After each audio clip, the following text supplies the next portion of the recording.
Pozdravujem priatelia a sme pri ďalšom videu. Rok 2020. Každý si ho bude pamätať a každý jeden podnikateľ si určite zapamätá. V tom čase, koniec leta, nudil som sa. Žiadne akcie, žiadne podujatia, nič.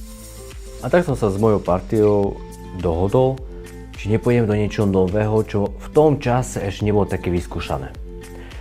A tak sme sa rozhodli, že skúsime projekt Hudba v srdci. Projekt, kde budeme prinášať online prenos rôznych kapiel, skupín z Prešovského a Košického kraja. Na začiatku toho projektu som samozrejme kontaktoval aj Ministerstvo kultúry, však či nejaká dotácia by nemohla byť.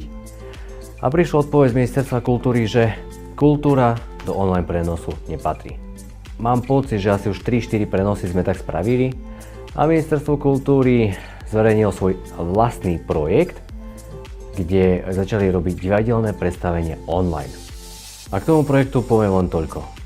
Bolo to niečo nové, ale bolo to super a boli sme zohratá partia, zohratý tým a stálo to za to.